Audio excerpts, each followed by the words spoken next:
conosco nessa tarde, dialogando um pouquinho sobre esses temas que nós propusemos para hoje à tarde.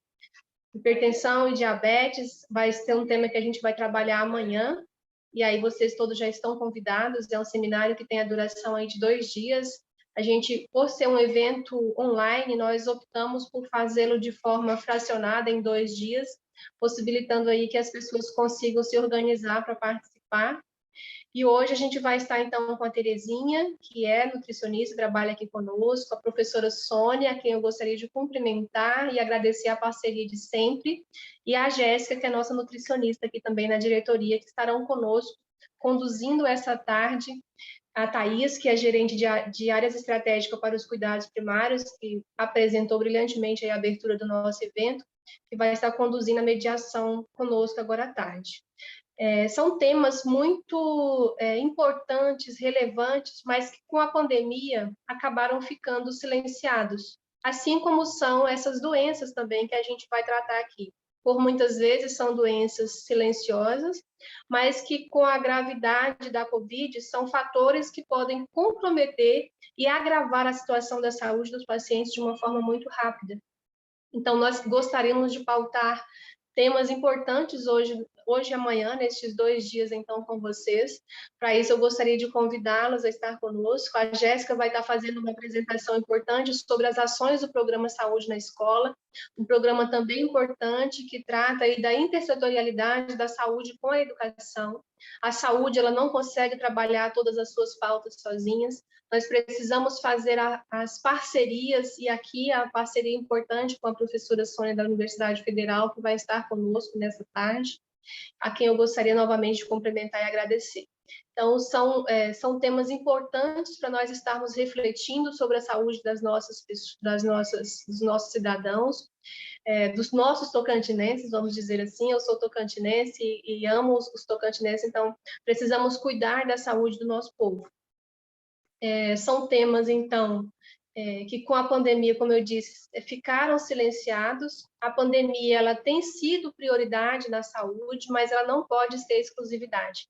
As outras pautas precisam também ser trabalhadas e nós estamos, então, nesse propósito de estar levando informações, trazendo orientações. Amanhã, já fazendo o convite novamente, reiterando, a gente vai estar trabalhando sobre os indicadores em relação aos indicadores de hipertensão e diabetes. Então, assim, são temas relevantes, importantes, atuais, que a gente precisa estar dialogando. Nós vamos estar hospedando os nossos vídeos no canal da APS no YouTube. Convido a vocês que ainda não estão inscritos a se inscreverem no nosso canal. À medida que a gente vai promovendo os encontros, a gente vai hospedando lá e divulgando para vocês essas ações, e possibilitando também para aqueles que ainda não conseguiram assistirem em outro momento, ok? Então, sejam muito bem-vindos. A minha palavra é de gratidão pela participação de vocês, pela adesão ao convite, e dizer que a equipe da Diretoria de Atenção Primária permanece à disposição de vocês, na medida do possível, para estar auxiliando vocês, apoiando em todas as temáticas relativas à atenção primária. Para além dos temas que a gente vai estar abordando aqui hoje, a equipe permanece à disposição de vocês. Muitíssimo obrigada, desejo um excelente encontro, tenham todos uma excelente e proveitosa tarde. Obrigada, Thaís, eu te devolvo a palavra. Laudeci, pela sua fala, né? Então, aí, este cenário. Neste momento, eu convido a senhora Terezinha de Jesus Pinheiro Franco, nutricionista, atuando na Diretoria de Atenção Primária, para apresentar o tema a você. Boa tarde a todos e a todas. Agradecer, né, a presença dos municípios. Como a Thaís falou, eu me chamo Terezinha Franco, sou nutricionista da Secretaria de Estado da Saúde, Diretoria de Atenção Primária, gerência de áreas estratégicas, né? E já há bastante tempo na área de alimentação e nutrição, que é a área que cuida dessa política de alimentação e nutrição, uma política transversal que perpassa por todo o ciclo de vida, né? E aí, a gente vai falar um pouco hoje, nesse momento curto, porque por ser online, por ser por aplicativo, não tem como fazer muito longo, né, gente? Então, a oficina de 2 dias se transformou em 3 horas. E aí, o nosso tema hoje é a vigilância alimentar e nutricional. Eu vou falar um pouquinho, depois a professora Sônia, né, doutora da Universidade Federal do Tocantins, que é nossa parceira no projeto, né, de enfrentamento do controle da obesidade do Estado do Tocantins, vai falar sobre o Atlas da Obesidade, que são os dados do CISVAN, que são dados que vocês mesmos que geram nas Secretarias Municipais de Saúde, e que a gente vai mostrar para vocês como está a situação da obesidade no estado do Tocantins. Tá? Então, por favor, alguém compartilha a minha tela, acho que ela é Nilda que ficou de compartilhar. Eu já vou falando aqui um pouco, né? Dentro da área de alimentação e nutrição, como eu já falei, a gente trabalha com a política. Né? A política tem várias diretrizes, né? São 9 diretrizes, entre elas, organizar, né, toda essa atenção nutricional. Né? Hoje, com a pandemia, a gente vê o risco da questão da obesidade. Então, vocês que estão aí nos municípios estão vendo que um paciente, que um indivíduo, né, um usuário com obesidade, hipertensão e diabetes, outro, é um risco muito maior quando ele é contaminado pela Covid-19. Então, por isso que amanhã também a gente vai falar muito desses três problemas, desses 3 agravos. E hoje a gente vai falar um pouco da promoção, de como a gente evitar. E se a gente, né, se já existe na nossa unidade usuários com esses agravos, né, que a gente deve cuidar. Para quê? Porque a pessoa obesa, que ela consiga, né, com orientações, com atendimento, ela consiga voltar à normalidade, né, do peso. Então, ter uma vida saudável. Pode ir passando a tela. Então, como a gente já falou, nós somos da Secretaria Estadual, Diretoria de Atenção Primária, né, Gerência de Áreas Estratégicas e Área Técnica de Alimentação e Nutrição. Então, é um prazer estar aqui com vocês. Pode passar, Elenilda.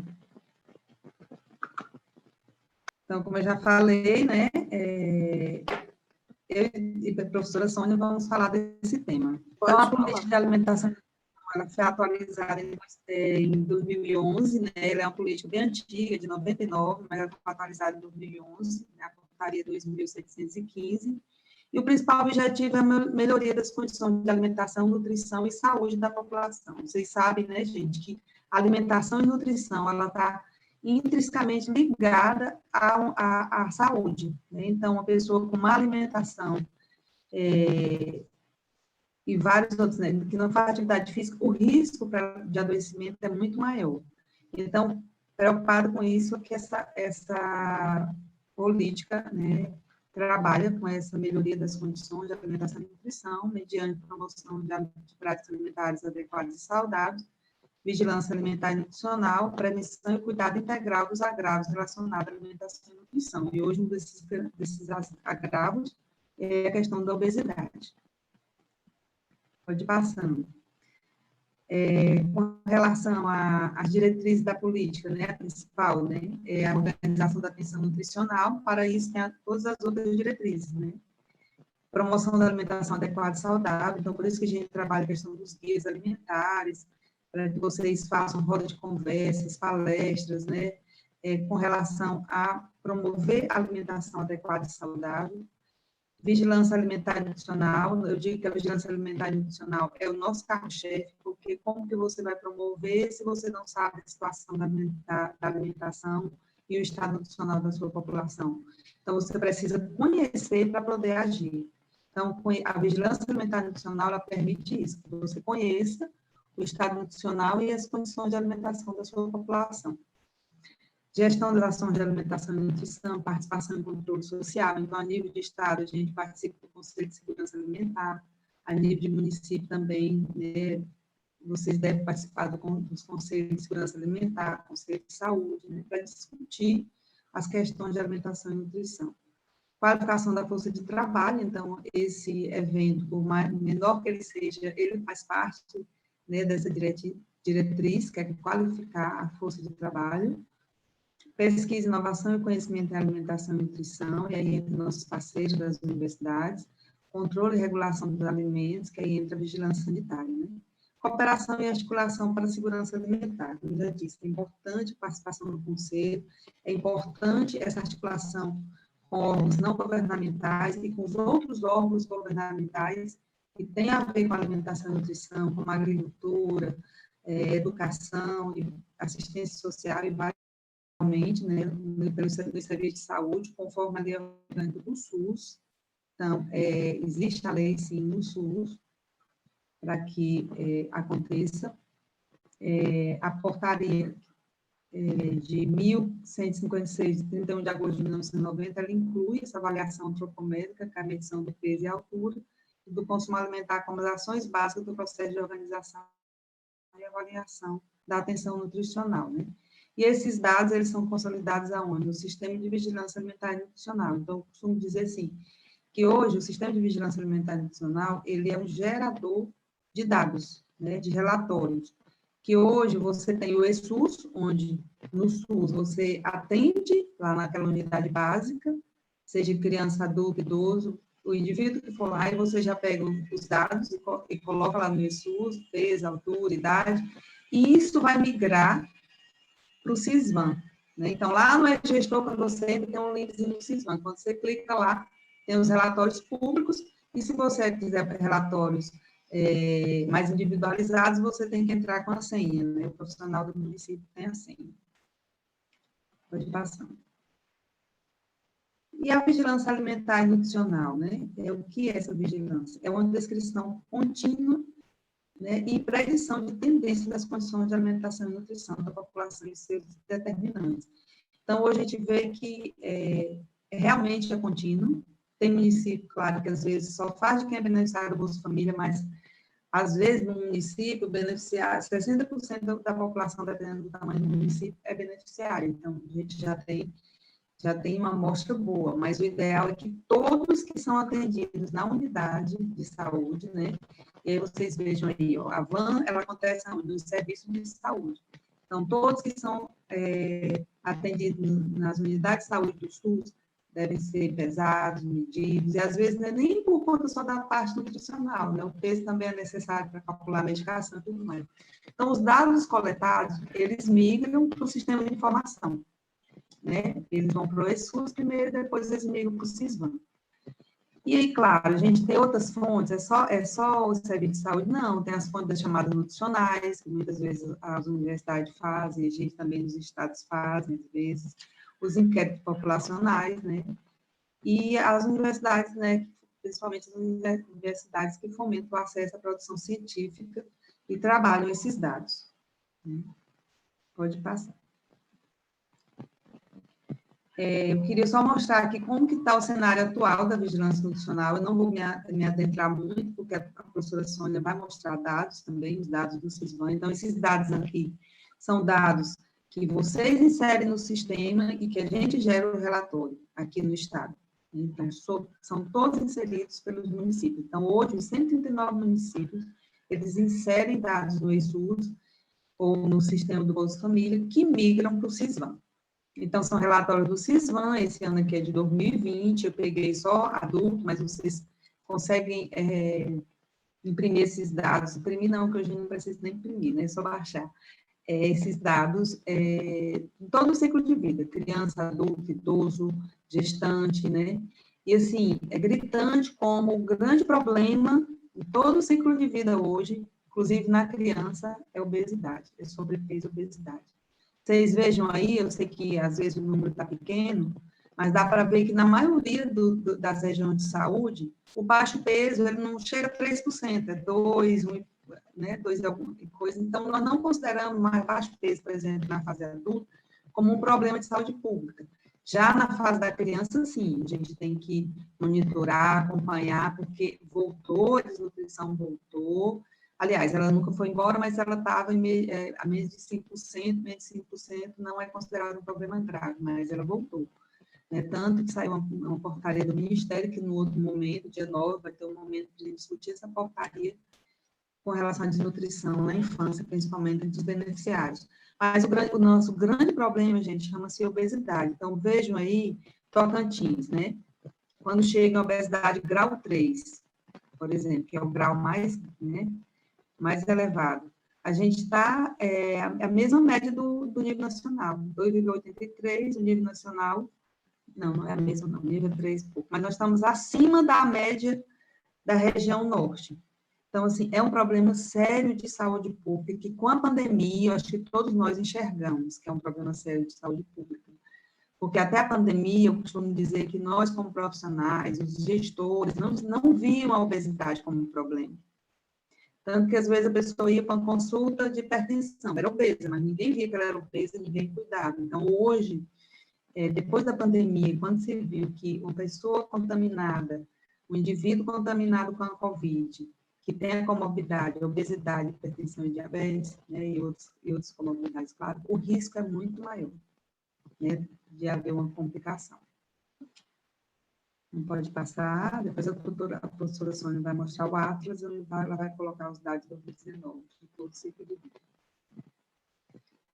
Com relação ao cenário da vigilância alimentar, primeiro, a vigilância alimentar, a cobertura é muito baixa, porque lá no ESUS existe, né, um campo lá, com um formulário onde o profissional que vai atender o indivíduo, né, o usuário lá do SUS, ele entra lá naquele campo, naquele formulário, e ele preenche uma ficha de consumo alimentar.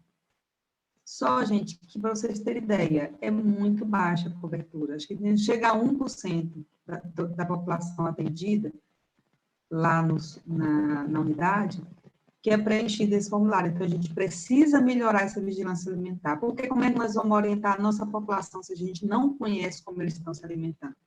Então, a vigilância alimentar e nutricional, ela é necessária também. A nutricional é o peso, é a altura, os dados antropométricos, e a vigilância nutricional ou alimentar é onde a gente vê a questão dos processados e ultraprocessados. Com relação aos processados, a gente viu que há um grande aumento. Então, há uma diminuição do consumo de alimentos básicos, arroz, feijão, carne. A gente sabe que hoje tem a questão do preço também, mas é porque estão substituindo, às vezes, um almoço por um lanche rápido. Esse lanche rápido, muitas vezes, é um refrigerante, é uma guloseima, é um sanduíche, são alimentos não saudáveis, ultraprocessados. E isso já está comprovado, é o que está fazendo com que a nossa população aumente de peso. Quando a gente pega os dados do Bolsa Família, que são famílias de baixa renda, a gente vê que entre as mulheres do Bolsa Família, a obesidade está bem maior do que as mulheres que não são do Bolsa Família.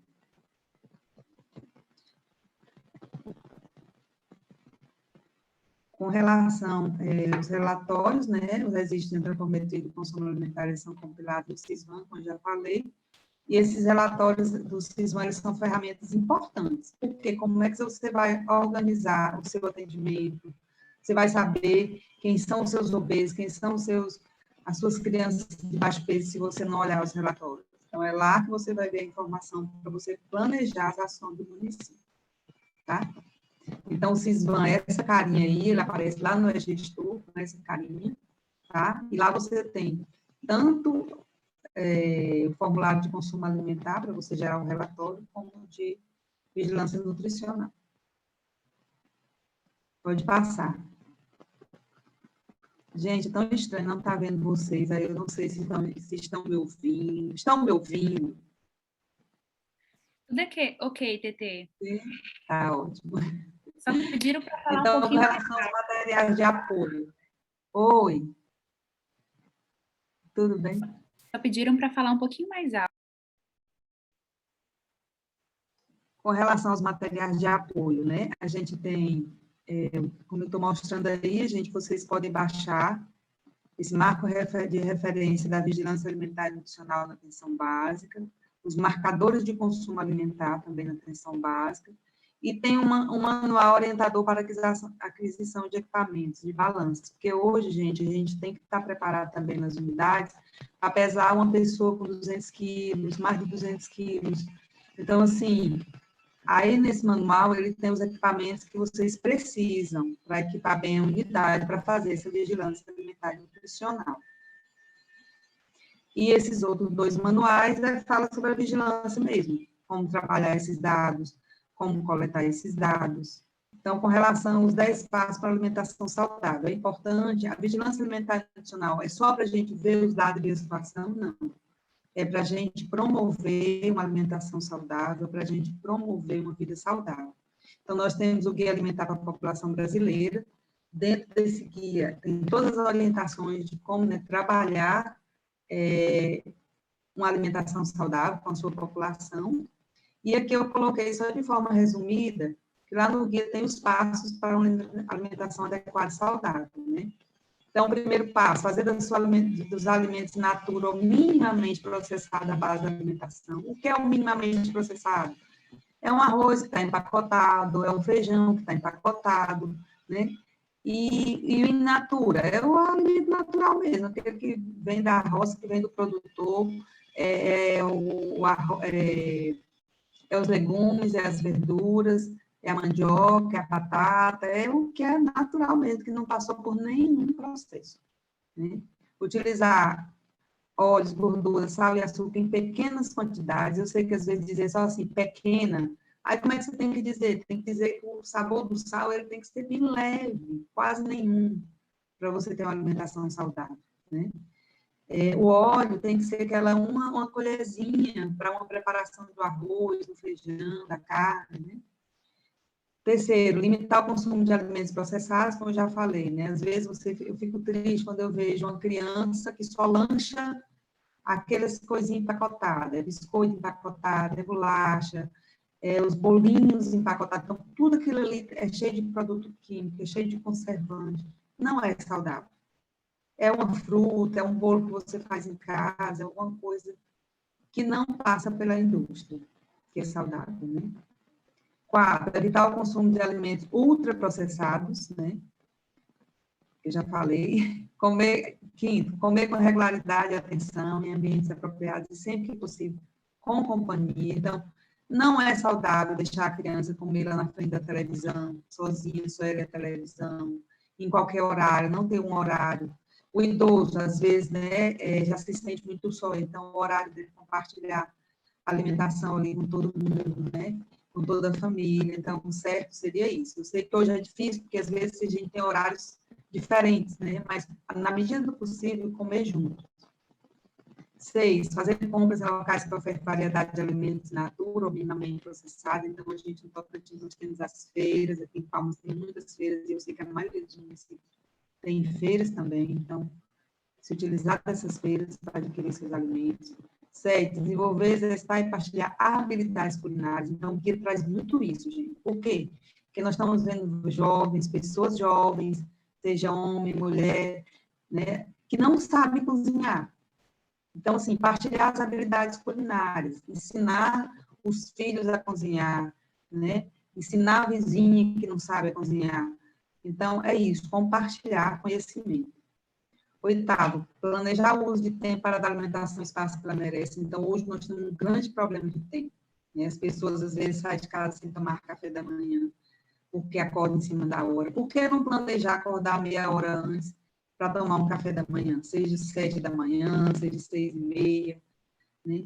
Por que não planejar o seu almoço durante as suas refeições durante a semana inteira, né? Já vai para o mercado e já planeja aquela semana inteira. Congela o feijão já cozido. Então, planeje de uma forma que você dê espaço para a sua alimentação, no seu dia a dia e no planejamento. 9, dá preferência, quando for fora de casa, locais que servem refeições feitas na hora. Então, as refeições feitas na hora, já que você come fora de casa, são mais saudáveis, né? De preferência, eu costumo dizer, de preferência você puder chegar o mais cedo possível no restaurante, porque aí a comida não vai estar com tanto tempo exposta. Então, se ele começa a expor meio-dia, tente chegar lá meio-dia, 11h30, tente chegar lá 11h30, se for possível. Não deixe para ir 1h da tarde, 2h, né? Como eu vejo às vezes alguns colegas, eu sei que é por falta de tempo, mas o risco é muito maior. Daquela comida que está com 2 horas ali exposta, ter uma contaminação já.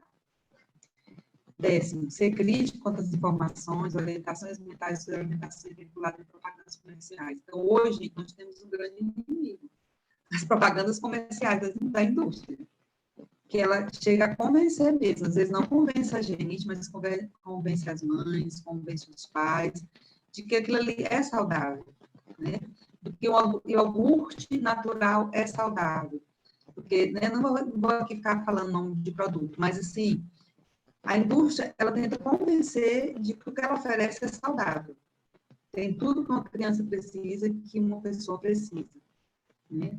Infelizmente, a mídia, né, eles têm muito recurso financeiro, né, eles vivem disso também, de vender seus produtos, então é muito difícil, mas a gente não pode desistir. É nós, como profissionais de saúde, naquele dia a dia, cuidando daquelas mães, daquelas crianças. Quando eu falo criança, gente, é porque a gente tem que começar essa promoção desde criança, né? Mais tarde, vocês, depois de mim, da Sônia, vai ter a Jéssica, que vem com o TSE, que é um programa estratégico, assim, essencial para a promoção da saúde. Essencial. Eu queria falar só um pouquinho sobre as estratégias trabalhadas no enfrentamento desses problemas nutricionais. Como eu falei hoje, o nosso maior problema nutricional não é nem a gente tem anemia ferropriva, a gente tem hipocaminose A, mas nem tanto esses problemas, né? O problema maior hoje chama-se obesidade. Chama-se alimentação não saudável, onde a população vai tirando o que é natural, o que é saudável e vai colocando produtos ultraprocessados. Então, assim, gente, a luta é grande, mas não podemos desistir, temos que fazer nosso trabalho de formiguinha todo dia, né? E aí a gente, né, tem alguns materiais aqui, ó, o guia, temos o guia da criança, que é esse rosinha, temos esse guia alimentar do adulto, né, da população como um todo, assim, de 2 anos, que é o azul, né, temos aí o Bolsa Família. Então, é essencial trabalhar com essas famílias do Bolsa Família, essas ações de promoção do aleitamento materno, de promoção da alimentação saudável, de vigilância alimentar e nutricional. O programa Saúde na Escola, como eu já falei. Dentro do programa Saúde na Escola, nós temos o Crescer Saudável, então, uma boa parte dos municípios que aderiram já receberam e vão receber recursos para trabalhar essas ações de promoção da alimentação saudável, controle da obesidade infantil, com Crescer Saudável, né? E nós temos a estratégia Mamãe Alimenta Brasil, que promove a questão do aleitamento materno e alimentação saudável para crianças até 2 anos. Então, são algumas estratégias que, dentro da política de alimentação e nutrição, a gente trabalha no enfrentamento desses problemas nutricionais. Pode passar. Então, gostaria de agradecer pela atenção. Sei que foi um tempo bem rápido, nem sei quanto tempo se eu ultrapassei, já ultrapassei até meu tempo, gente. Mas, assim, agradecer por vocês estarem me ouvindo, agradecer todo o empenho do município que está aqui participando, todo o empenho que eu sei que os municípios têm de promover saúde, de promover alimentação saudável, de fazer vigilância alimentar e nutricional nos municípios. E agora a gente vai abrir, se tiver alguma pergunta, eu estou aqui para responder. E logo depois vem a professora Sônia. Muito obrigada, viu?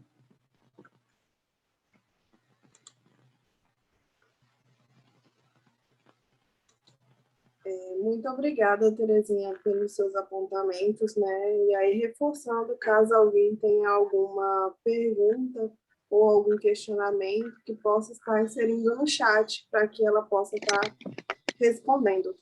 Até o presente momento, temos 124 participantes e apenas 71 pessoas responderam a frequência, preencheram a frequência. Eu gostaria de solicitar novamente que aqueles participantes que ainda não preencheram a frequência, que preencham, né, a importância de preencher a frequência. E também reforçando para aquelas pessoas que estão com mais de uma pessoa no aparelho, que também todos preencham, não só um, mas que todos os participantes preencham.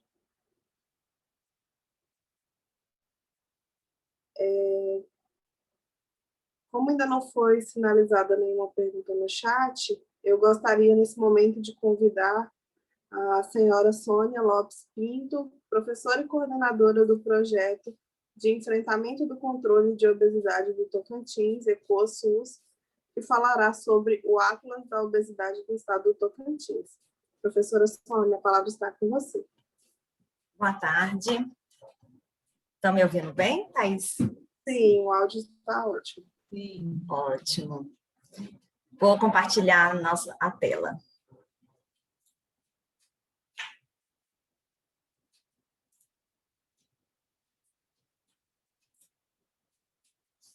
Apareceu aí, né?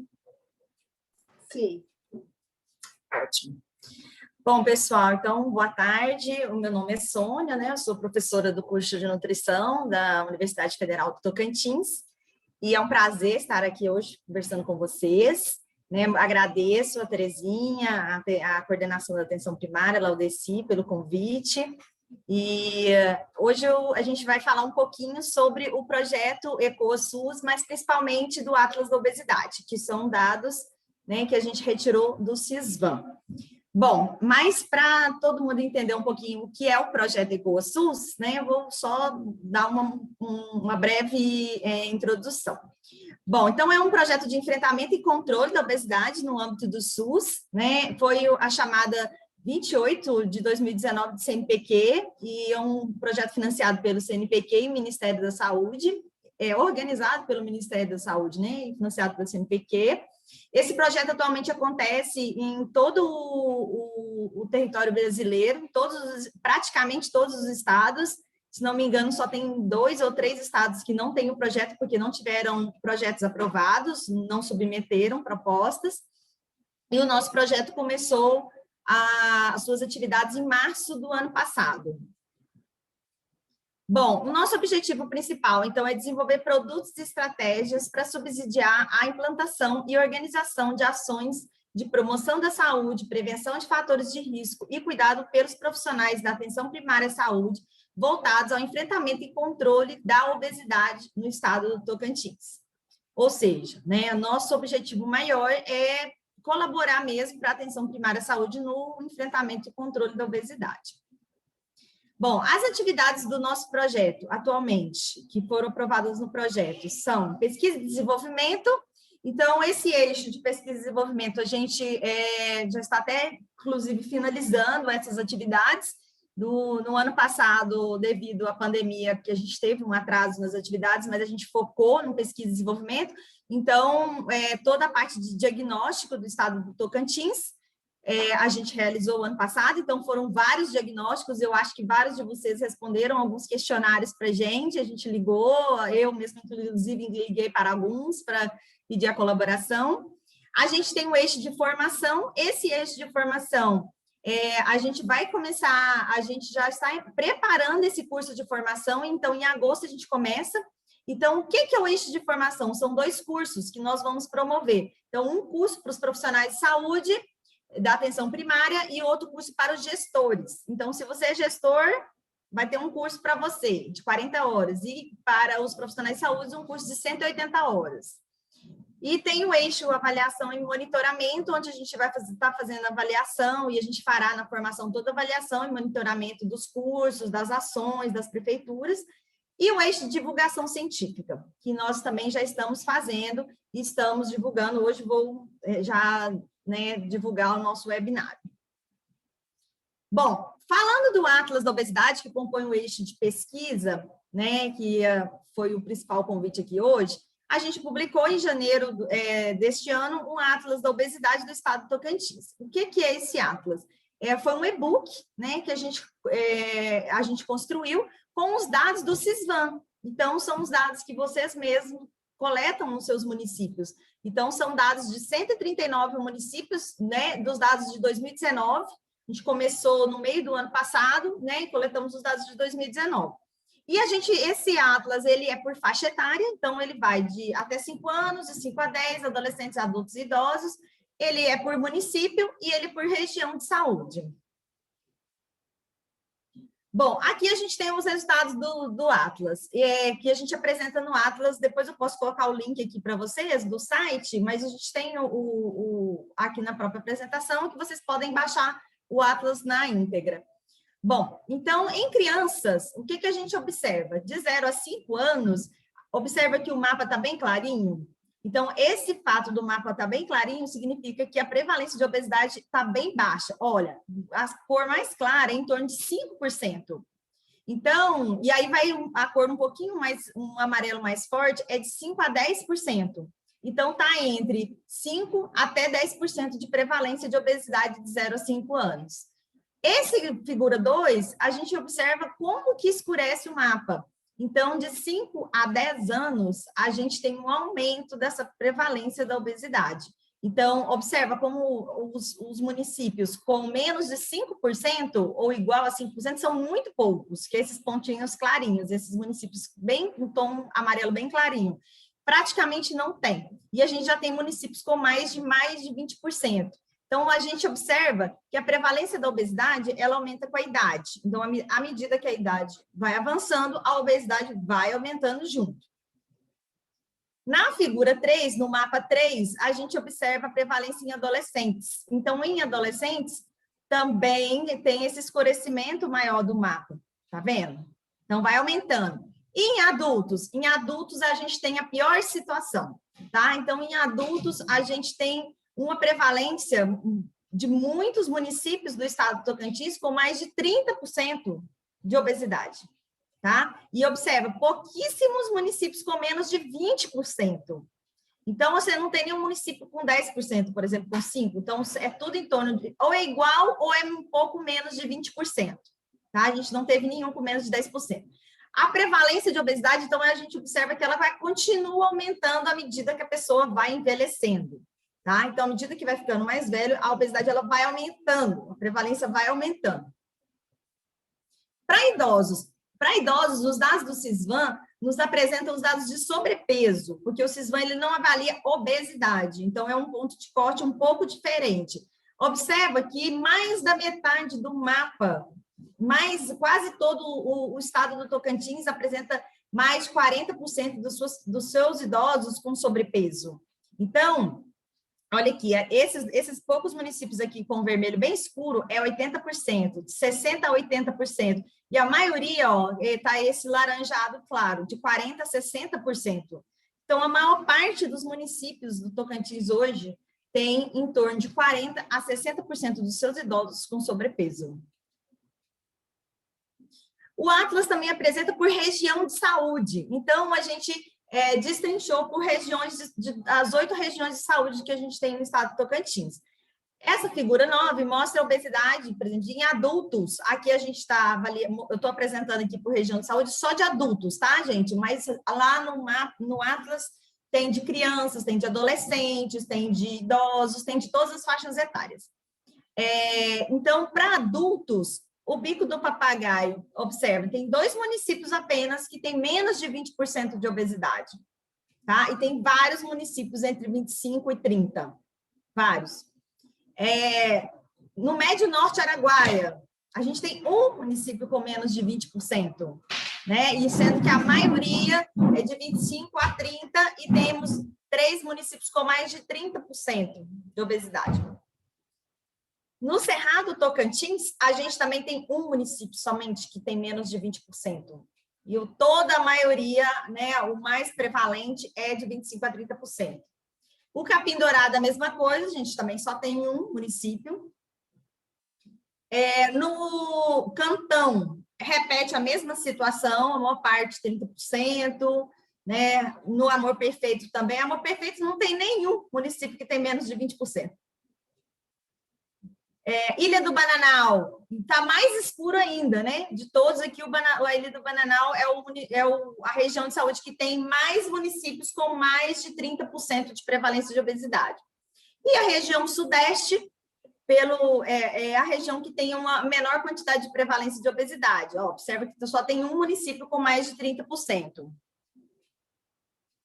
No nosso Atlas, a gente também apresenta por região de saúde, para a gente ter uma comparação, se qual região que tem a maior prevalência ou não de obesidade. Se a gente olhar aqui, ó, figura 46, de 0 a 5 anos, a gente tem que essa região aqui, se não me engano, a região sudeste, é a região que tem a menor prevalência de todas, de 0 a 5 anos. De 5 a 10, também a mesma região, tem a menor prevalência. Em compensação, essa região aqui, ó, Bico Papagaio, e essa aqui, se não me engano, é Amor Perfeito, tem a maior quantidade, 5,9. Aqui é 11,1. Então, Bico do Papagaio e Cerrado Tocantins do Araguaia tem a maior prevalência. E de crianças de 5 a 10 anos, o Bico do Papagaio e Ilha do Bananal. Em relação a adolescentes, a maior prevalência de obesidade a gente observou na região do Cantão, tá? E em relação a adultos, a maior prevalência é a região do Amor Perfeito.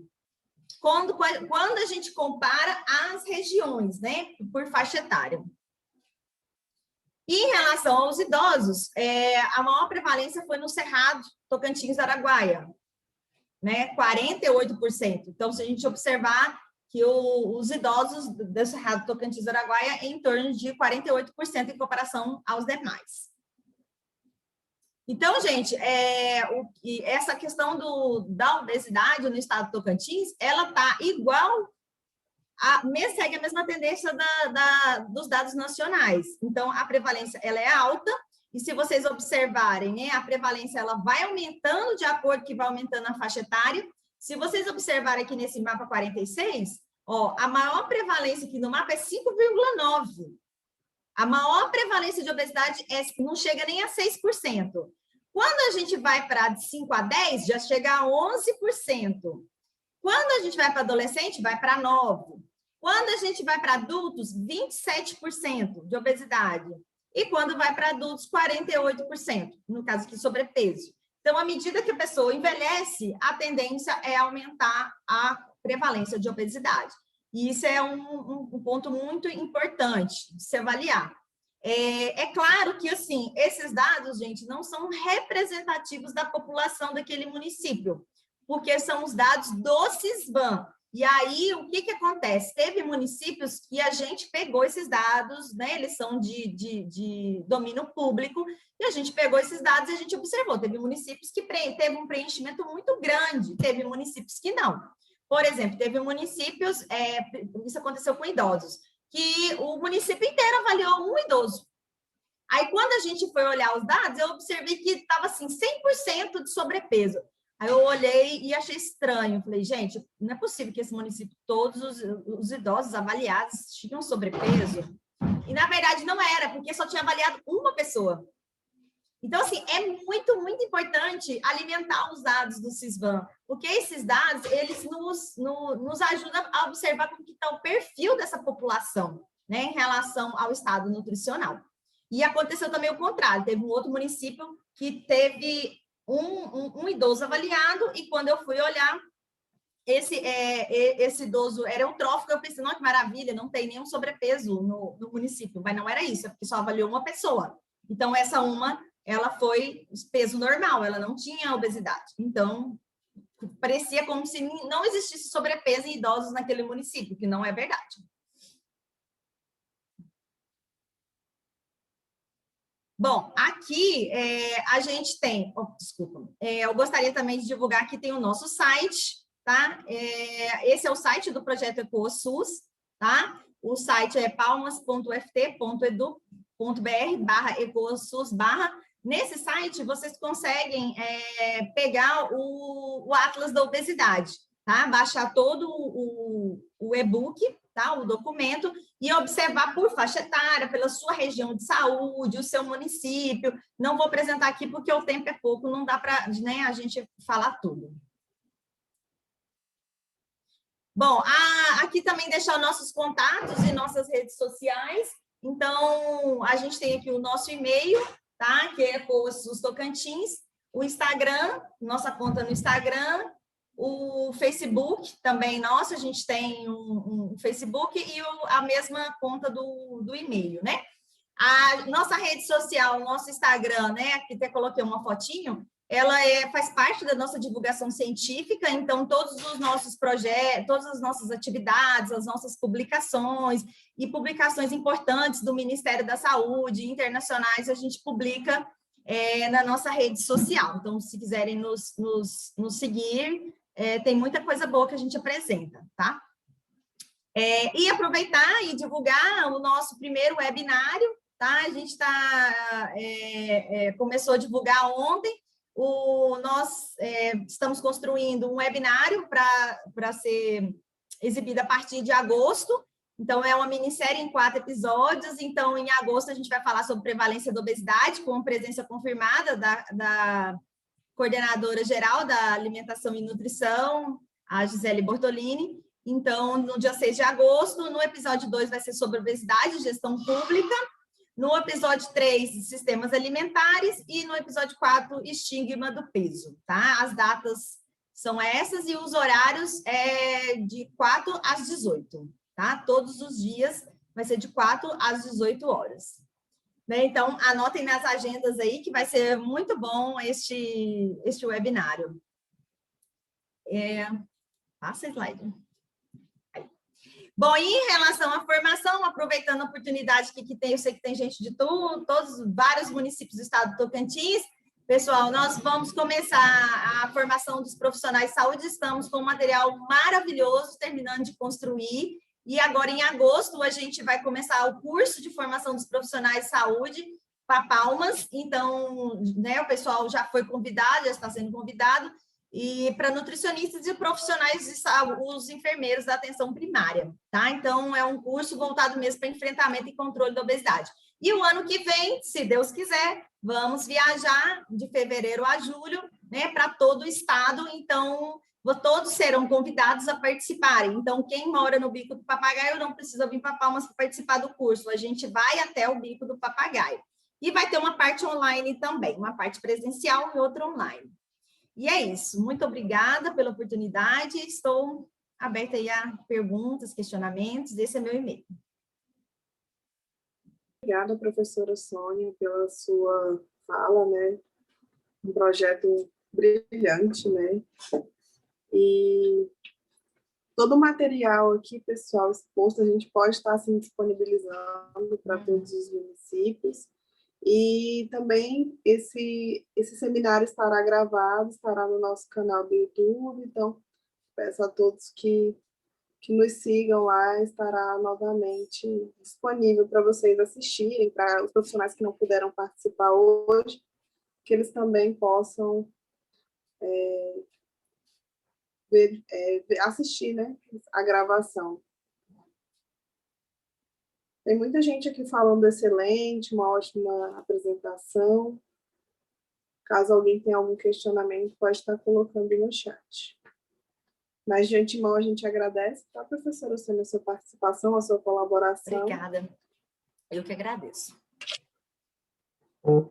Neste momento, eu gostaria de convidar a senhora Jéssica Larissa Barbosa Marinho Altman, nutricionista, atuando na Diretoria de Atenção Primária, para apresentar o programa Saúde na Escola. A palavra está com você, Jéssica. Ok, então boa tarde a todos e todas. Eu sou a Jéssica Larissa, eu sou nutricionista e estou como técnica, né, do programa Saúde na Escola. E eu vou estar apresentando para vocês um pouquinho sobre o programa. Nós sabemos que nesse ano entraram vários gestores e diariamente eu atendo muitos técnicos, né, que fazem parte dos municípios desse programa. Então, eu trouxe um apanhado geral desse programa e estou à disposição também para, posteriormente, a apresentação, tirar as dúvidas, tá bom? Então, vamos lá. Então, o programa Saúde na Escola, ele foi criado, né, no ano de 2007, e ele foi um programa desenvolvido pelo Ministério da Saúde e da Educação. E ele tem como objetivo, né, desenvolver, né, e fortalecer as ações de promoção da saúde, né, prevenção de doenças e acompanhamento das condições clínicas dos educandos. E ele tem como estratégia a articulação, né, entre as equipes de saúde e as escolas do território. Só um momentinho aqui. Então, ele vem como uma estratégia de integração, né, visando a promoção da saúde e educação integral de crianças, adolescentes, jovens e adultos, da educação pública de ensino. E eu coloquei aqui alguns pilares, né, do programa Saúde na Escola, que é a promoção da saúde, né, do escolar, o desenvolvimento integral dos estudantes e também a prevenção de agravos. Eu gostaria de falar um pouquinho agora sobre a estrutura do programa. Todos estão vendo, me ouvindo? Estamos te ouvindo. Às vezes a gente não está vendo, aí eu fico um pouco na dúvida. É estranho mesmo, Jéssica. Então, vamos lá. Então, o primeiro passo para a participação do município no PSE, ele ocorre, né, através da adesão. A adesão, né, a um ciclo de duração de 2 anos. Então, o primeiro passo, o gestor, ele precisa acessar, né, o e-gestor, no período de adesão, e aí ele vai fazer o cadastro, né, dos representantes da saúde, da educação.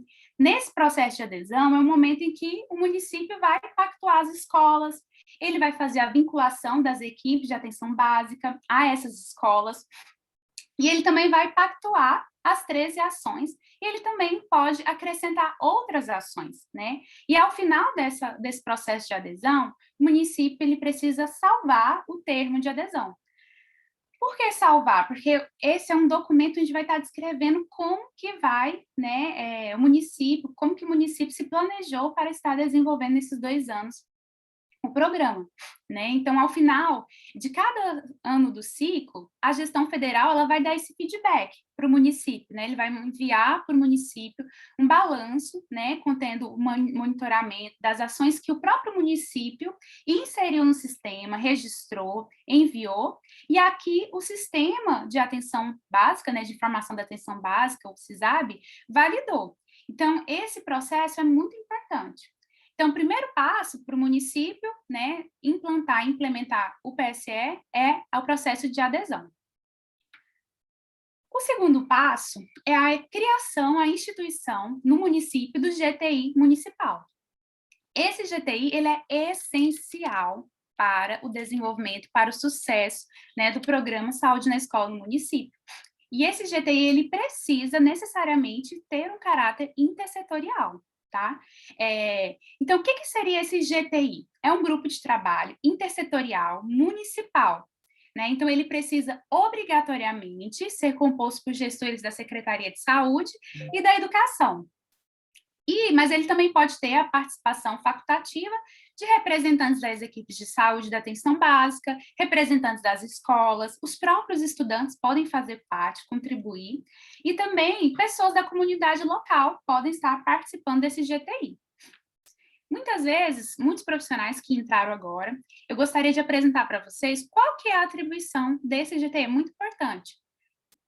Então, eu coloquei aqui a primeira, apoiar a implementação dos princípios e das diretrizes do PSE no processo de planejamento das ações, execução dessas ações, monitoramento e avaliação dessas ações, principalmente, né, no uso, né, da gestão dos recursos financeiros, né, que o programa, ele libera um recurso. Então, o GTI, ele precisa estar durante esse processo. Lembrando que o GTI, reforço, ele precisa obrigatoriamente ter a participação de um profissional da educação e outro da saúde.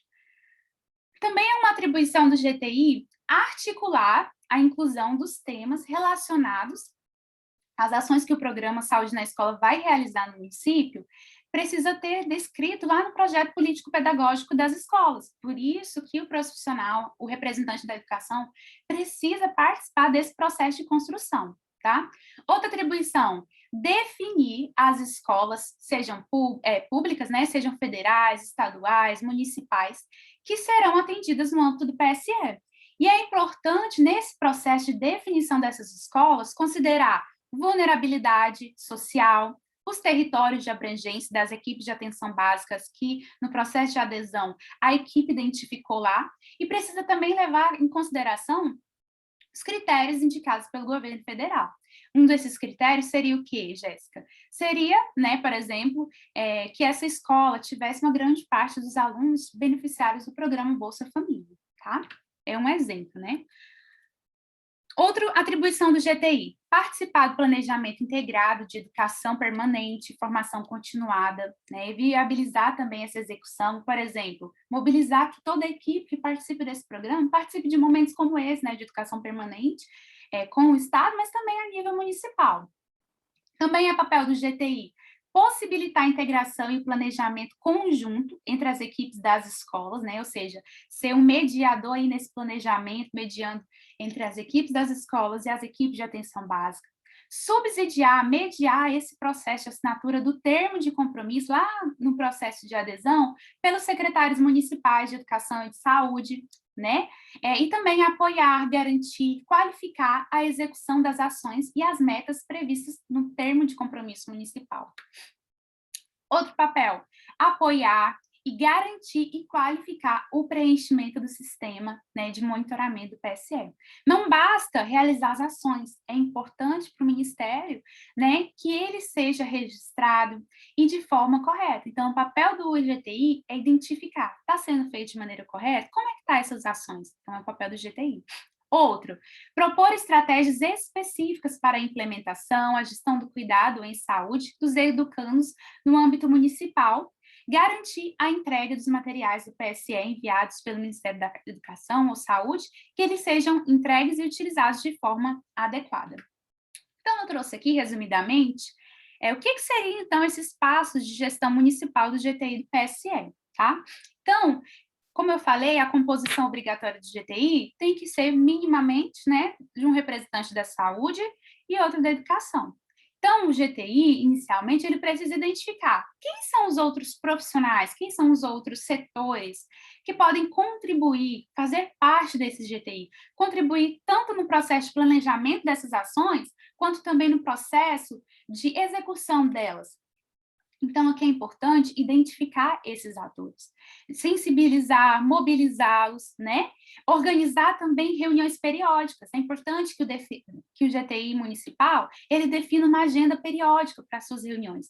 Não só para o GTI, mas também que ele, né, estimule que as equipes de saúde da família, junto com a unidade escolar, também construa, né, um cronograma ali onde eles possam estar se reunindo e planejando a ação, quanto também a sua execução.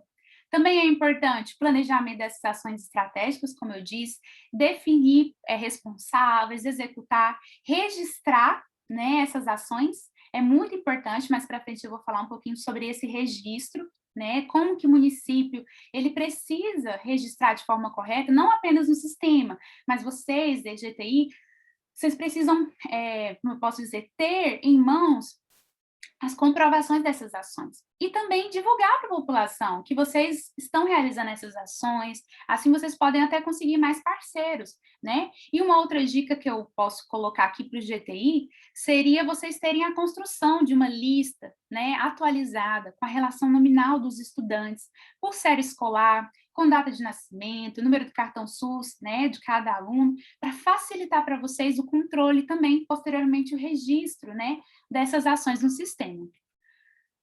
Vou falar um pouquinho aqui, agora, das ações que o programa traz. Mas antes de falar das ações, eu gostaria de falar, né, sobre o planejamento delas.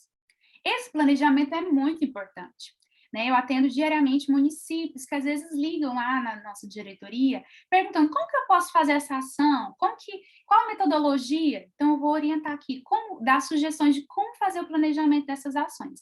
Primeiramente, esses planejamento dessas ações precisa ser de forma participativa, onde todos os autores eles precisam participar do planejamento, mas também da execução.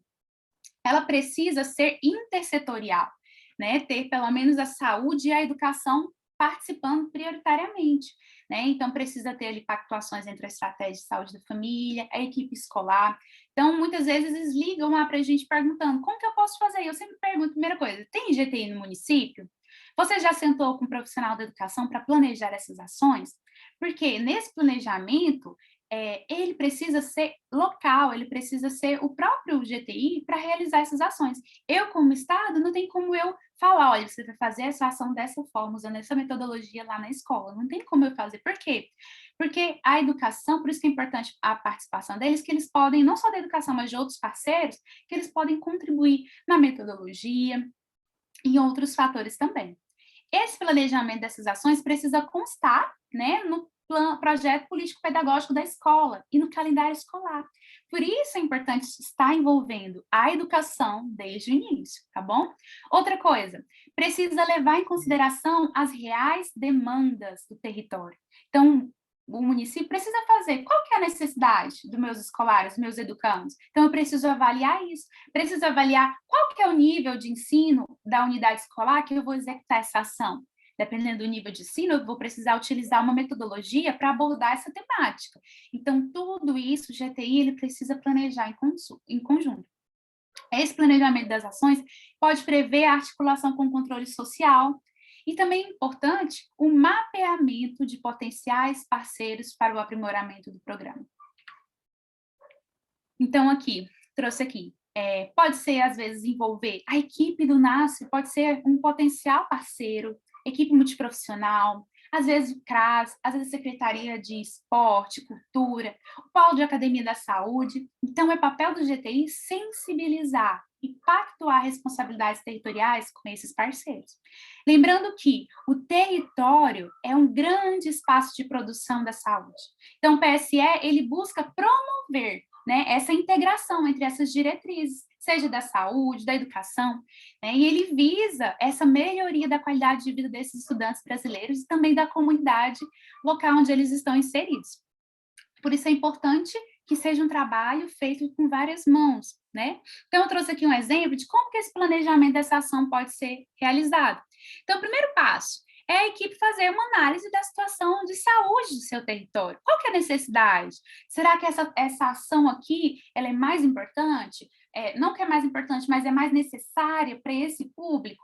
Então, é preciso fazer uma análise da situação de saúde. Depois, avaliar a cobertura da atenção básica, o perfil da escola. Tendo essas informações em mãos, o GTI, junto com a escola, junto com a equipe da atenção básica, ele define essas ações. Então, eu coloquei um exemplo aqui, ações que podem, às vezes, ser produzidas lá. Aí eu vou fazer, então, uma ação para o fundamental e EJA. Então, eu vou fazer qual que é a ação aqui? Eu vou fazer saúde ocular e identificação de possíveis sinais de alteração. Então, não, vou fazer uma atividade de práticas corporais, atividade física e lazer nas escolas. Então, eu posso fazer essa ação para toda a escola. Então, eu preciso levar em consideração esses fatores, né, no planejamento das ações, para que eu, visando, né, o sucesso mesmo das mesmas. Então, eu vou abordar agora quais são os temas prioritários, né, do programa Saúde na Escola, ou essenciais. Por que eu uso esse termo prioritário essencial? Porque a escola ela tem essa autonomia de realizar outras temáticas, né, que elas acham pertinentes, né, para aquele público e podem registrar essas ações, né, mas o programa em si ele traz essa sugestão. Então, nós temos aqui, primeira ação, atualização vacinal dos estudantes. Né? Normalmente as equipes organizam, os profissionais de saúde vão até as escolas, fazem esse acompanhamento, então o Ministério ele sugere 19 vacinas, enfim, tem várias ações que podem ser abordadas nesse aqui. Depois, alimentação saudável, prevenção da obesidade infantil. Então, pode ser feito normalmente as equipes, né? Acompanhamento, né, do peso, estado nutricional dos escolares, encaminhamento e acompanhamento, né? A TT falou muito bem aí desses escolares, desses usuários que às vezes estiverem com obesidade, com sobrepeso. E aí, a equipe só vai identificá-los ou vai dar encaminhamento, ou vai fazer um acompanhamento desses pacientes, né? Desses alunos. Então, é necessário todo esse processo. Promoção das cantinas escolares saudáveis, materiais de apoio, né, para ações de educação alimentar e nutricional, estímulo culinário. Então, são várias estratégias que podem ser desenvolvidas, né, com os alunos. Pessoal, eu vou citar os outros, né, mas no final eu vou passar um link, onde a gente vai ter alguns manuaizinhos para orientar cada uma dessas ações, tá bom? Então, terceira ação aqui, ações de combate ao mosquito Aedes aegypti, avaliação de saúde bucal e aplicação tópica de flúor, saúde ocular e identificação de possíveis sinais de alteração, avaliação da saúde auditiva, identificação de possíveis sinais de alteração, prevenção das violências e dos acidentes, identificação de sinais de agravos, né, de doenças em eliminação, prevenção ao uso de drogas e tabacos, crack e outras drogas, né, realização de práticas corporais da atividade física e do lazer, promoção da cultura de paz, cidadania e direitos humanos, e prevenção de DST/AIDS e orientação sobre o direito sexual e reprodutivo. Então, a gente pode perceber que é um rol de várias ações, então nós podemos identificar vários parceiros, né, no município que podem contribuir com cada uma dessas ações.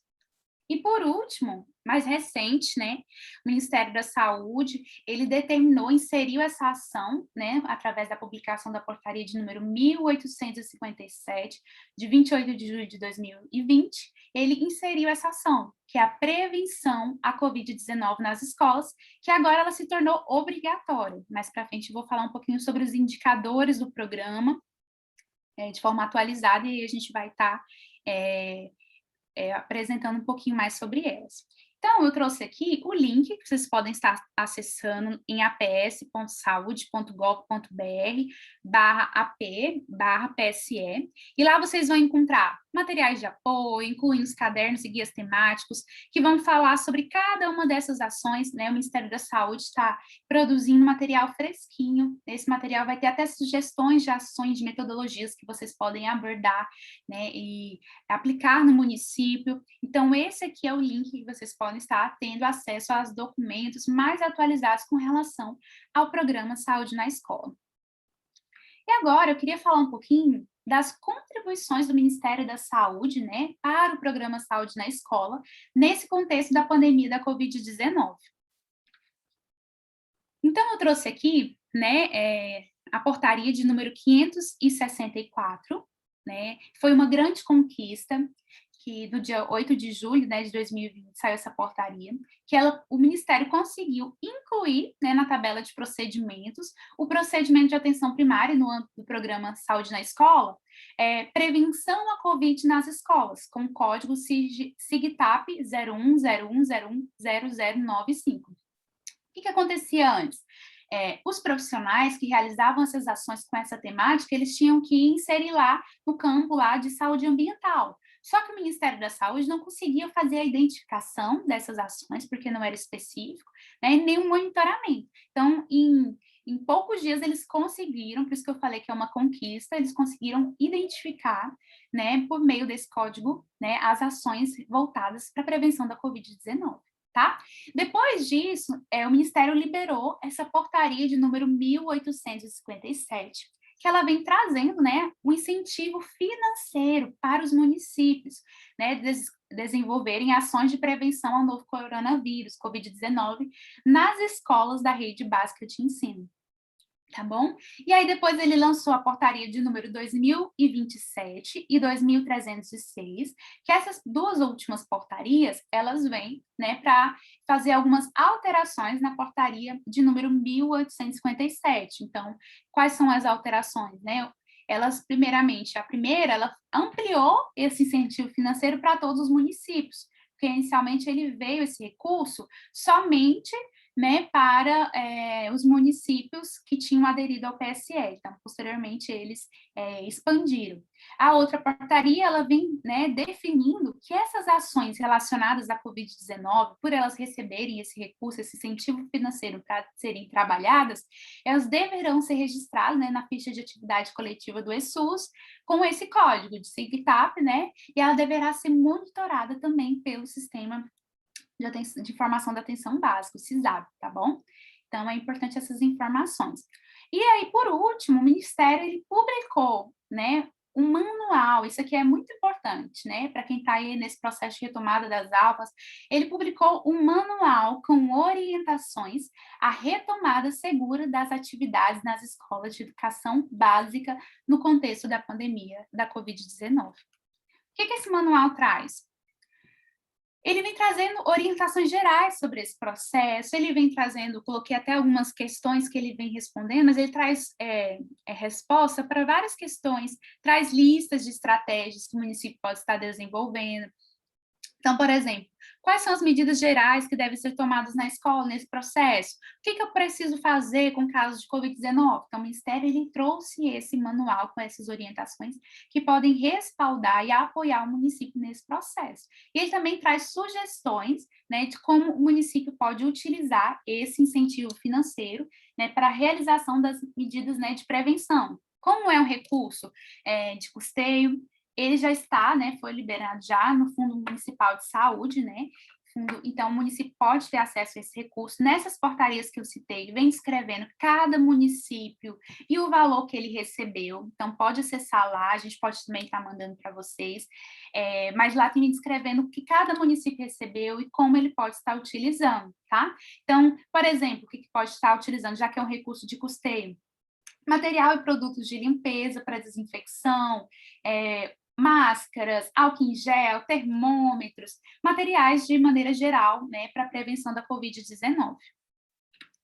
E aí eu queria falar um pouquinho agora sobre essas ações do Programa Saúde na Escola durante a pandemia da Covid-19, que é o grande desafio, né, que muitos municípios estão preocupados com realizar essas ações. Então, um dos desafios é, e agora? Como é que eu vou reorganizar a oferta do PSE dessas ações?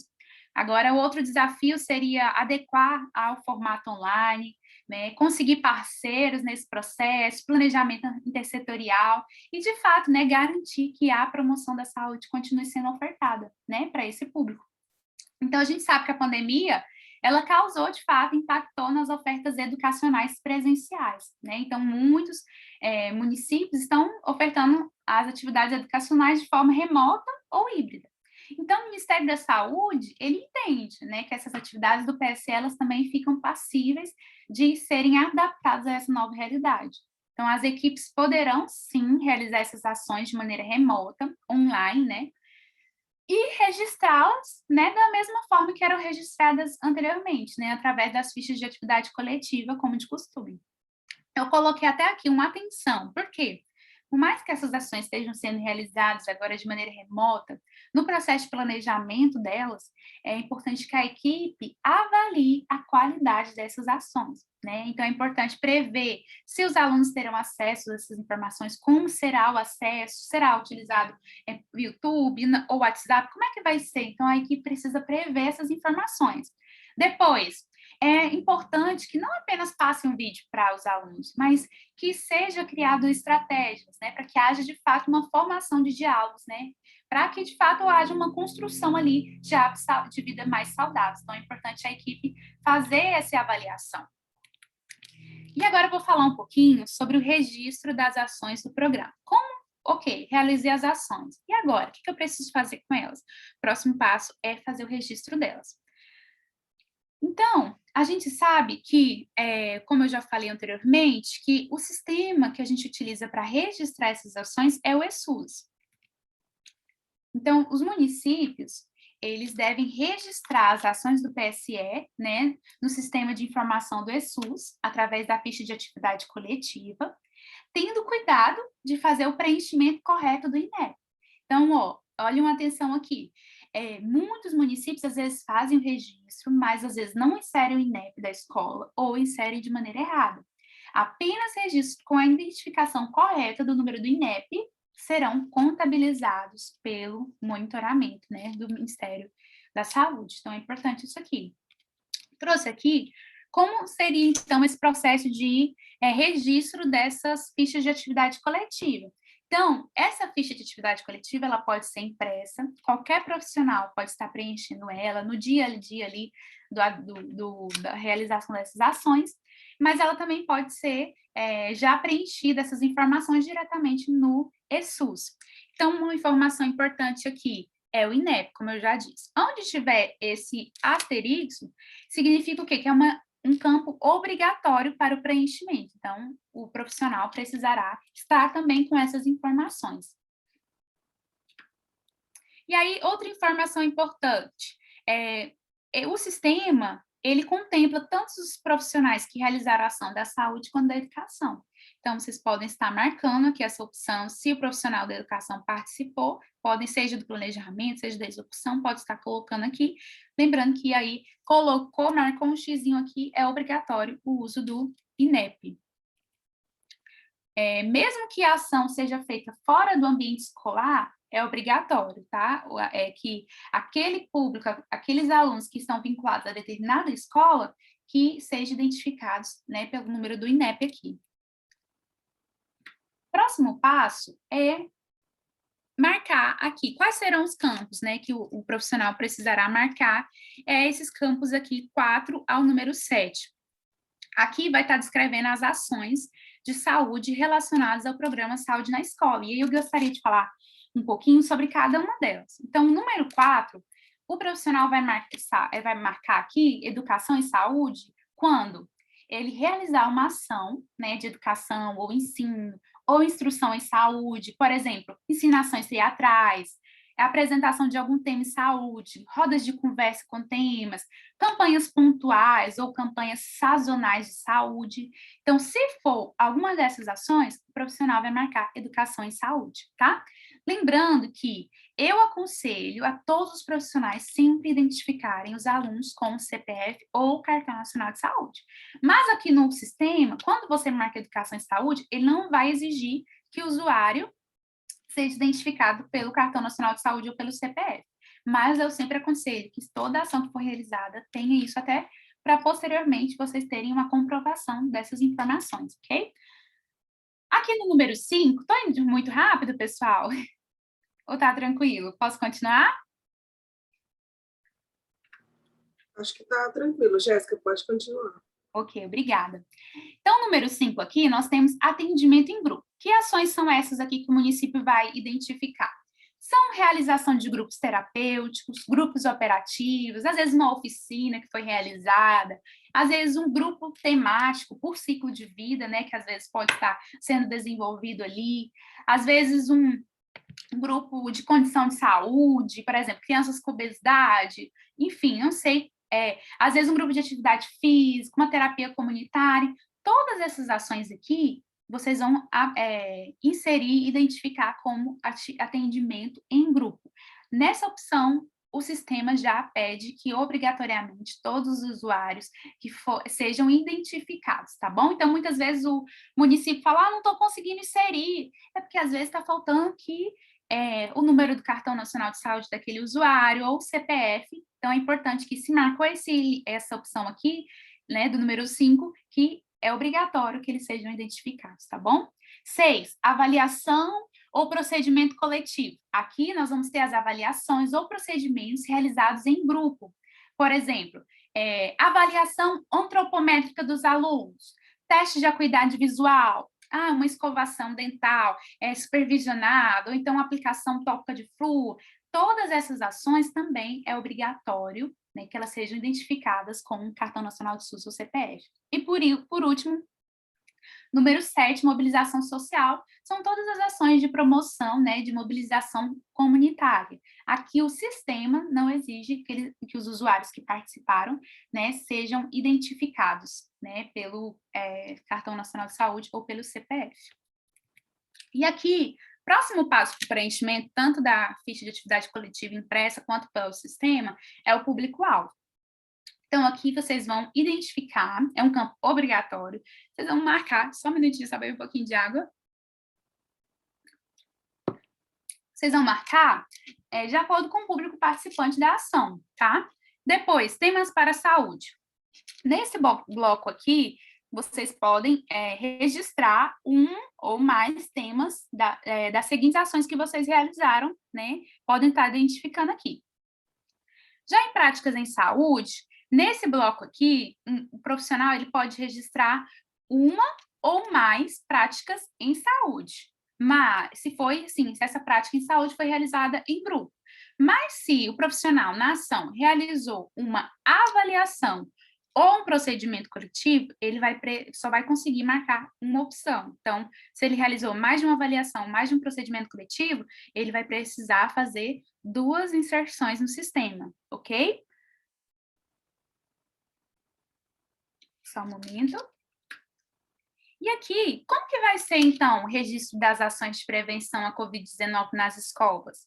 Então, como que o município vai estar registrando? Então, ele vai acessar no eSUS, como eu disse, utilizar a atividade de ficha de atividade coletiva, e ele vai inserir esse código SIGTAP, né, que é o Prevenção à Covid-19 nas escolas. Então, ele vai lá no campo de práticas em saúde, vai selecionar o item 14, que é outro procedimento coletivo, vai digitar o código e prontinho, já foi registrado. Lembrando que talvez só apareça essa opção, né, no eSUS 4.1, tá bom? Então, aqui, né, tem a parte onde a gente vai estar inserindo, né, a gente recomenda-se o uso, né, do Cartão Nacional de Saúde para identificar cada um desses usuários, desses alunos que participaram. Aqui, a gente trouxe aqui a importância, então, desse cartão, né? Então, a gente sugere que as escolas, já no ato ali da matrícula, já consigam, né, solicitem o número do Cartão Nacional de Saúde de cada aluno e a cópia atualizada do cartão de vacina, já no ato da matrícula, para facilitar esse processo, né?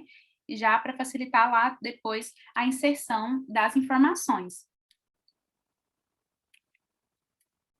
Opa! Então, agora eu vou falar um pouquinho sobre o monitoramento dessas ações. Então, no planejamento anual que o município elabora, né, pela Secretaria Municipal de Saúde ou Educação, para a implementação do programa, ele deve constar as atividades que o município irá realizar. Então, identificar qual que é o público-alvo, os profissionais envolvidos, os insumos que serão utilizados, cronograma, metas municipais, os locais onde serão executados. Então, é muito importante esse processo de monitoramento.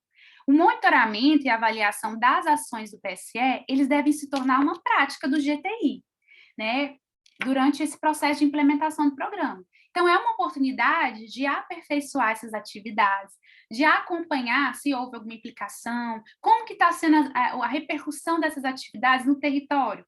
E, às vezes, se necessário, reorientar essas intervenções. Então, deve ser uma prática comum para todos os gestores do PSE, tanto saúde quanto educação, realizar, né, essas atividades de monitoramento e avaliação, e também uma avaliação desses dados, elas devem ser analisados, né, conjuntamente pelos representantes do GTI.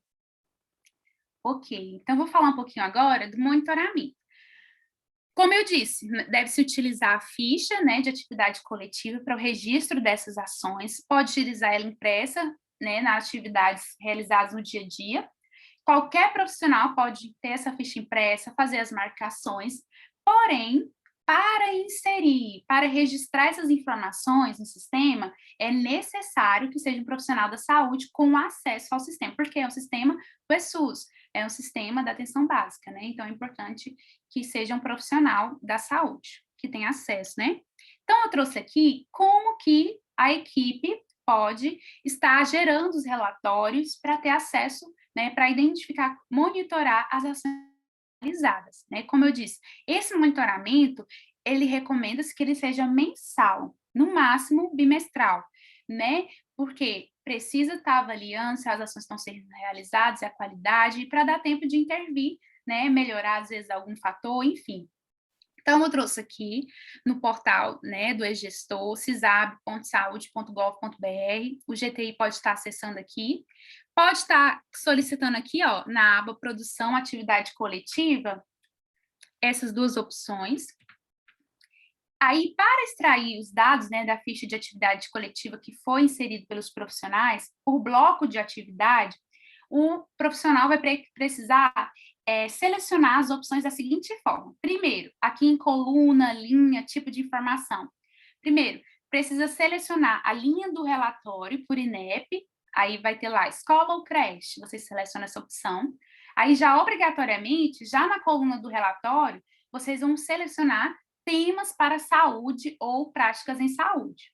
Aí já no espaço tipo de informação, vocês vão marcar quantidade de atividade coletiva para, né, o número de atividades realizadas ou o número de participantes, se vocês quiserem verificar o número de alunos que participaram dessas ações. Então, aqui vocês vão conseguir identificar, para cada tema, quantas ações foram realizadas, né, e vocês vão poder monitorar a partir daqui.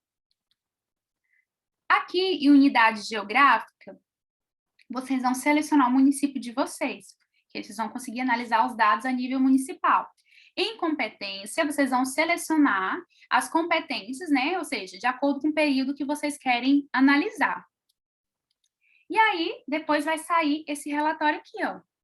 Aí, nessa relação, vai ter as informações, e aí é importante, nesse momento, o GTI, quando ele for fazer esse monitoramento, ele observar se o número do INEP das escolas estão sendo informados corretamente, tá? Aí, outra informação importante, para monitorar aqui o número de atividades e participantes das ações do PSE, às vezes você vai precisar gerar apenas um relatório, aliás, mais de um relatório para cada item que vocês quiserem avaliar. Por exemplo, eu quero saber o relatório de atividades do bloco Temas para a Saúde. É um relatório. Relatório de participantes do bloco Temas para a Saúde. É outro. Relatório de atividades, as atividades relacionadas a práticas em saúde que foram realizadas.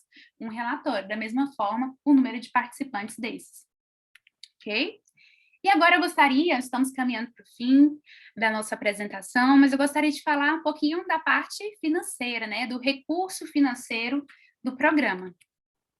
Como que é feito esse repasse, né, desse recurso? Então, ele é feito anualmente, o Ministério da Saúde, ele repassa, né, esse recurso financeiro de custeio, né, lá para o Fundo Municipal de Saúde, as ações, para realizar as ações, né, do âmbito do PSE, e ele é feito de parcela única. No primeiro ano do ciclo, os municípios eles recebem os valores referentes à adesão. Então, é calculado lá, a partir do número de estudantes que o município pactua no processo de adesão, por isso que é muito importante o processo de adesão ser feito de forma correta, porque aqui, vai haver o cálculo, né, do recurso que o município vai receber para o primeiro ano. Já no segundo ano do ciclo, o município, né, recebe um valor de acordo com o que ele cumpriu, das metas que ele pactuou e das metas, né, que o Ministério da Saúde propõe no monitoramento. Então, de acordo com as ações realizadas, inseridas e avaliadas pelo sistema, né, ESUS, Sistema de Atenção Básica. Então, para que haja esse repasse dos recursos da segunda etapa, deve atender os critérios pactuados do Ministério, e esses recursos devem ser utilizados exclusivamente no âmbito do PSE, e a sua utilização deve acontecer a partir do planejamento colegiado dos grupos de trabalho intersetorial. E aí eu queria falar agora, e aí, como é que eu posso utilizar esse recurso? Esse recurso, ele vai estar sendo, né, referente ao bloco de custeio da atenção das ações do Serviço de Saúde Pública, e eles devem ser utilizados, como ele é um recurso de custeio, ele deve ser utilizado para aquisição de materiais de consumo, que em razão do seu uso recorrente, né, ele perde normalmente a sua identidade, e tem, às vezes, ali a utilização limitada a 2 anos. Muitos municípios questionam isso, então eu sugiro que, se vocês não souberem identificar, né, procurem, às vezes, o setor financeiro do município de vocês, porque eles poderão orientar como utilizar esse recurso, né? Mas procure informação para que vocês consigam utilizar de maneira adequada. E aí eu queria trazer aqui, um alerta para os municípios, com relação à prestação de conta do recurso financeiro do PSE. Ele deve ser feito no relatório de gestão municipal, tá? Vou passar aqui mais para frente, e aí, só um momentinho, só voltar.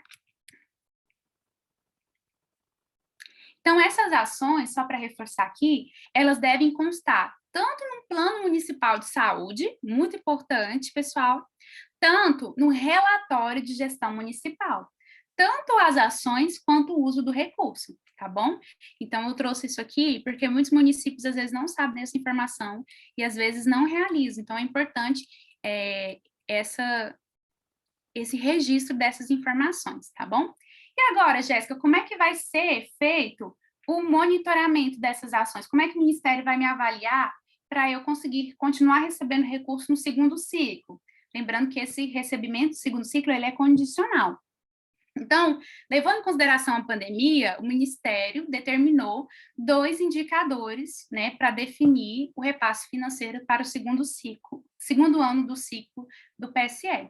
Então, qual que vai ser os 2 indicadores? Realização de ação prevenção à Covid-19 nas escolas e realização de, no mínimo, mais 2 ações do PSE. E aí eu trago aqui um alerta: todas as ações do PSE podem ser realizadas de forma virtual ou remota, inclusive as ações de prevenção à Covid-19 nas escolas. Então, o primeiro indicador que o Ministério vai avaliar, né, no final do ano, é a realização da ação prevenção à Covid-19 nas escolas. Então, ele vai avaliar como? Através das informações que o próprio município vai inserir, precisa inserir de forma correta para ser contabilizado lá no ESUS. A meta do município é realizar, no mínimo, uma ação de prevenção à Covid-19 nas escolas pactuadas ao PSE. 2, realizar, no mínimo, né, mais 2 ações do programa Saúde na Escola, né, e aí a temática o próprio município pode determinar, tá bom? Então, o município vai escolher a temática que ele achar pertinente para estar abordando, ok? E para finalizar aqui, eu gostaria de propor, né, para os GTIs municipais, um fluxo para nós termos esse monitoramento como Estado, para a gente poder apoiar da melhor forma vocês. Qual seria? Né? Então, cada equipe, estratégia de saúde da família e ali a equipe escolar, que executar as ações, a gente recomenda que ele construa, né, um relatório de ação com fotos, descrição dos participantes, descrição da atividade e envie para o GTI municipal. O GTI municipal vai fazer um consolidado de todas essas ações que o município realizou e vai encaminhar para nós da área técnica estadual do programa Saúde na Escola de forma semestral. Por quê? A gente tem observado várias auditorias, né, com relação aos municípios, e muitos municípios, às vezes, não têm esse registro. Então, a gente está fazendo isso como uma forma de ter um exercício, né, desse registro dessas ações, para melhor controle, para nós, como área técnica, também podermos apoiar vocês da melhor forma. E aí, para finalizar, eu trouxe aqui alguns materiais de apoio.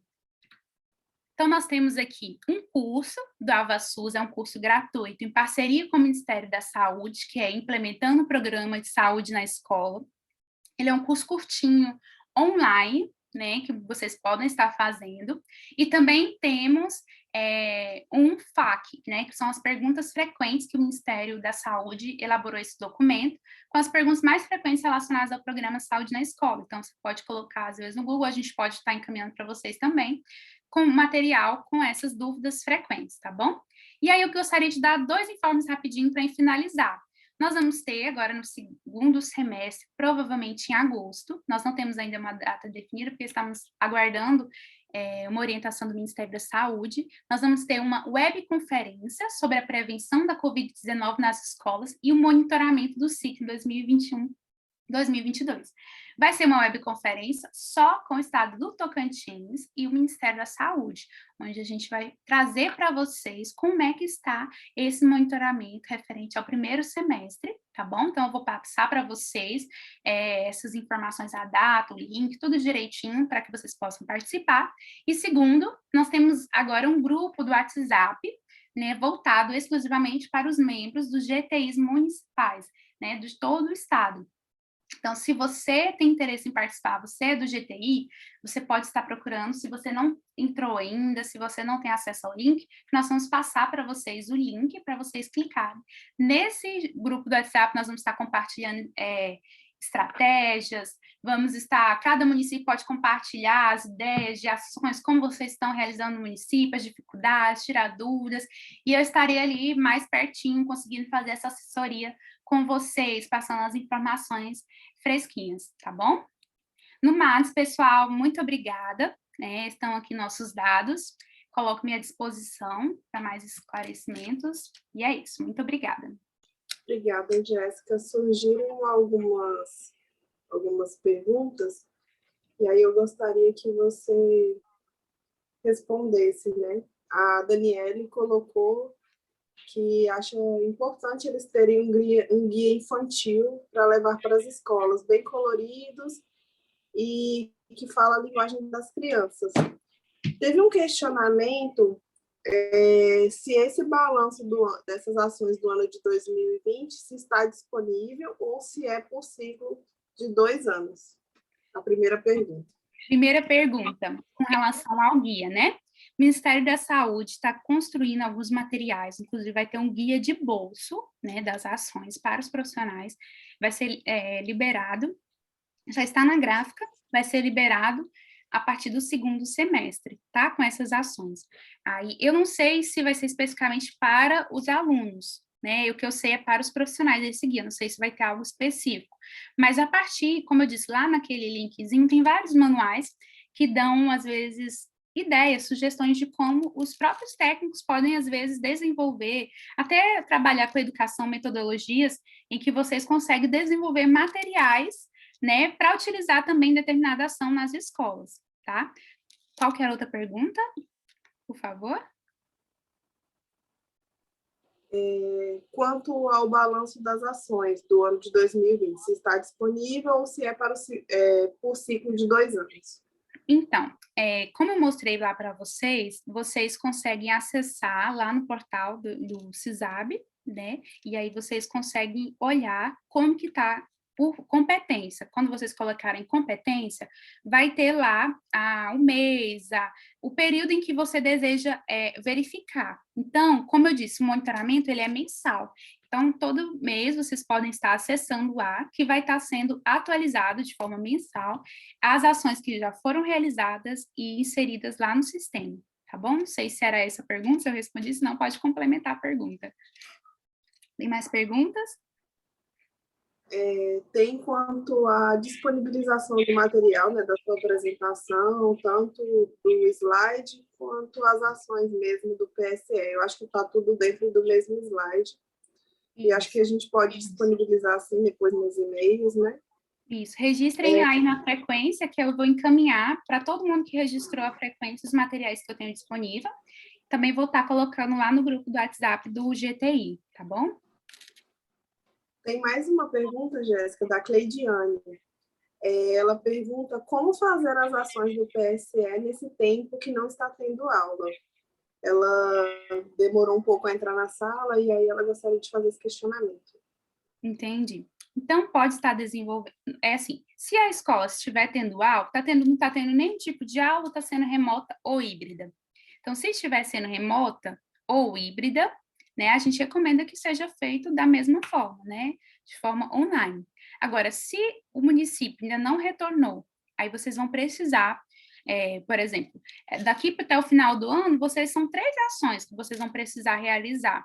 Então, eu acredito que ainda dê tempo de estar realizando essas ações, contando que haja o retorno das aulas, até agora no segundo semestre. Caso não retorne, aí vocês vão precisar fazer essa justificativa lá no relatório de gestão, e aí vocês precisam também, antes de finalizar ali na metade, ali no monitoramento, no dia que a gente tiver nossa webconferência, vocês podem também identificar para a gente, até o final ali de outubro, vocês podem passar para a gente, entrar em contato com a área técnica, aqueles municípios que não vão retornar às atividades. Eu acredito que não vai ter, esperamos, né? Mas aquele município que não retornar às aulas, nem de forma híbrida, nem remota, vocês podem estar entrando em contato com a gente nesse período ali, final de outubro, que nós vamos estar passando documentação para o Ministério da Saúde daqueles municípios. Aí vocês precisam fazer uma comprovação de que não está tendo as aulas e por que, seja decreto municipal, passar todas essas informações para a gente dar entrada para se justificar com o Ministério da Saúde, tá bom? Mas se tiver de forma híbrida ou remota, aí sim precisa realizar as ações da mesma forma, remota ou híbrida, tá bom? A gente sugere remota, né? Mais alguma dúvida? Acho que era isso, Jéssica. Os questionamentos que eu consegui acompanhar aqui pelo chat foram esses, né? Eu gostaria de agradecer, né, a todos os nossos palestrantes, né, de hoje, que contribuíram imensamente para a realização desse seminário. Gostaria agora de fazer um informe, né, quanto aos nossos próximos eventos. Na segunda-feira, no dia 5 de julho de 2021, a partir das 14 horas, por meio da plataforma Zoom, teremos a webconferência de atualizações no manejo das gestantes no cenário da Covid-19. É importante a participação e colaboração de todos, então, se possível, reservem nessa agenda, para que a gente possa estar falando dessa situação assim, que o Estado e o país vem vivenciando, né, que é o alto índice de mortalidades maternas, né? Nesse momento, eu gostaria de solicitar que cada participante avaliasse o nosso evento de forma bem sucinta no chat, né, para que assim possamos aperfeiçoar os nossos próximos eventos. E também gostaria de reforçar que amanhã ainda teremos a continuidade do nosso evento, então é de extrema importância que as pessoas que participaram hoje também participem amanhã, e as que não participaram, as que por algum motivo não conseguiram participar hoje, que participem, que prestigiem o evento. Amanhã vai ser muito bom o evento. Falaremos sobre a hipertensão e diabetes, teremos participação também de uma representante do Ministério da Saúde, então será muito importante a participação de todos. Então, pessoal, nós tivemos aqui. Eu gostaria, então, de agradecer a participação de todos nesse nosso evento. É um evento de extrema importância, foram falas extremamente ricas. E lembrando que amanhã teremos a continuidade do nosso evento. E antes de finalizar, eu gostaria que aqueles que têm câmera, que abrissem para que a gente possa fazer que nessa pandemia, esses momentos online nos tornam assim um pouco distante. Acho que esse é o momento de nos aproximarmos mesmo que de forma remota, né? Então, se todos puderem irem abrindo as suas câmeras. Olha como é bom ver várias carinhas, vários rostinhos. Então, pessoal, eu gostaria de encerrar esse momento dessa tarde de hoje, dizer que nós, enquanto diretoria de atenção primária, nos colocamos à disposição, tanto a área técnica de alimentação e nutrição, quanto o programa Saúde na Escola, quanto toda a diretoria está disponível para todos os municípios, caso tenham alguma dúvida. Agradecer a participação da professora Sônia, né, nossa colaboradora nessa tarde de hoje. Então, eu gostaria muito de agradecer a todos que ficaram até o final e reforçar que amanhã temos mais. Então, boa tarde a todos e aguardo vocês até amanhã.